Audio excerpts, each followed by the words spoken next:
Hi, my name is Pamela Coons, Associate Professor of Medicine in the Division of Oncology at Yale School of Medicine and Yale Cancer Center. I'm excited to announce ASCO's new open access journal, JCO Oncology Advances. As the inaugural editor-in-chief, I hope to support JCO Oncology Advances to become the premier platform to bridge the gap between accessible scientific research and clinical care. Stay tuned for more information, including new article types, at ascopubs.org/JCO Oncology Advances. We look forward to seeing your submissions in spring of 2024.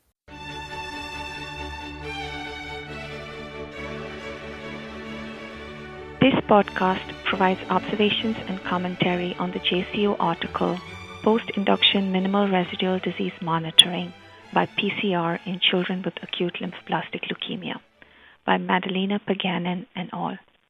My name is Deepa Bhojwani, and I am an assistant member at St. Jude Children's Research Hospital in Memphis, Tennessee, USA.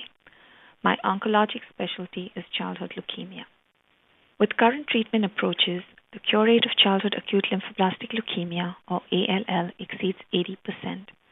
Minimal residual disease, or MRD, measured either by flow cytometry or real-time polymerase chain reaction, has proven to be an excellent, sensitive technique for early response evaluation and an independent prognostic marker for long-term outcome.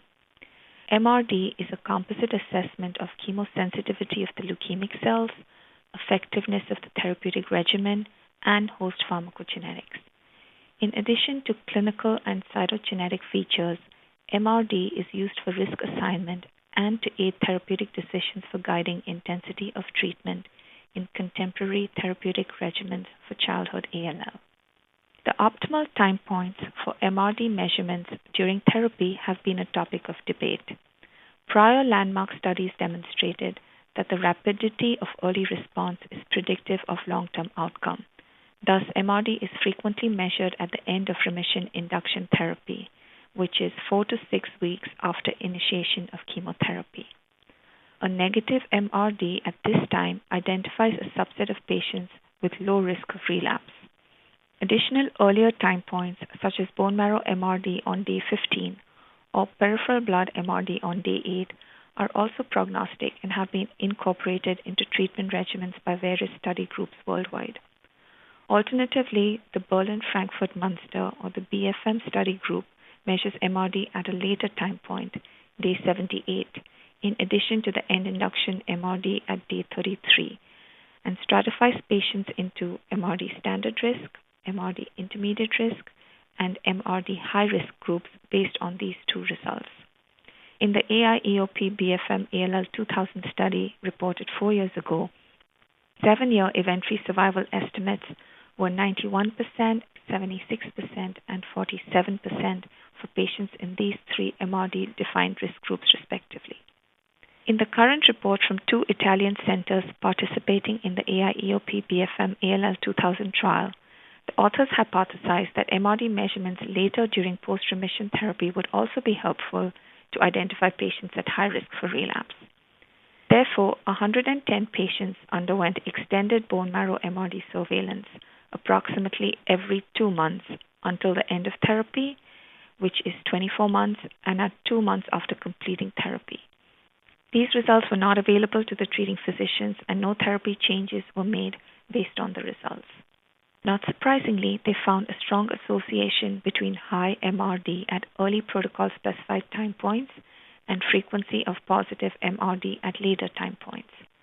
During the extended 2-year observation period post-day 78, the cumulative incidence of relapse was 9% for MRD-negative patients versus 35% for MRD-positive patients, which was highly significant. 5 of 6 patients with high MRD, defined as greater than or equal to 5 times 10 to the minus 4, relapsed, while 9 of 23 patients, that is 39%, with low level but detectable MRD relapsed. In contrast, 9 of 81, that is 11% of patients with negative MRD at all time points relapsed. Since MRD positivity later during post-remission therapy is usually a rare event, the pros and cons of extra surveillance must be evaluated closely. In addition to resource utilization, and risks of multiple sedation and procedures for patients, distinguishing low-level MRD from background signals in the assay can be challenging. Relapse emerging from clonal evolution may be missed if only one clonal marker is used for MRD detection by polymerase chain reaction. To better identify a later time point during therapy where MRD could provide prognostic information with a relatively high yield, the authors observed that 9 of 18, that is 50% of patients who were MRD positive in the time period between day 78 and the subsequent 4 months, suffered a relapse, compared to 9 of 86, that is 10% of patients who were MRD negative during the shorter observation period.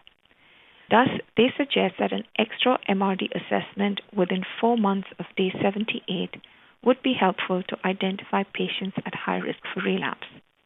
However, since all patients undergo MRD monitoring on day 78, it is important to assess if extra surveillance is required if patients already achieve MRD negativity by day 78. In the current study, of 89 patients who were MRD negative on day 78, 7 had re-emergence of MRD within the subsequent 4-month observation period. 3 of these 7 patients relapsed, all towards the end or after completion of therapy. Thus, using the approach of prolonged MRD 4-month monitoring, an additional 3 patients were identified who could have potentially received intensified therapy to prevent relapse.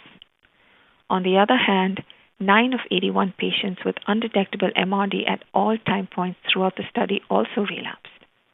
Newer methods of MRD monitoring, such as next-generation sequencing, will likely increase the sensitivity of detecting residual disease in the future. However, it remains to be seen if intensified chemotherapy, with or without transplant, will improve outcomes for this very high-risk subset of patients with high post-remission MRD or re-emergence of MRD. Overall, at this time, it is reasonable to continue to monitor MRD in patients who have detectable disease on day 78 of therapy, but it is not certain that extended MRD monitoring in MRD-negative patients can be recommended. The authors of the current manuscript have studied the dynamics of MRD clearance very comprehensively in a large cohort of patients. This information will help in the continued search for prognostic markers in childhood ALL. Importantly, biologic studies on the residual leukemic cells detected during therapy will improve our understanding of mechanisms of chemoresistance. This concludes the JCO podcast. Thank you for listening.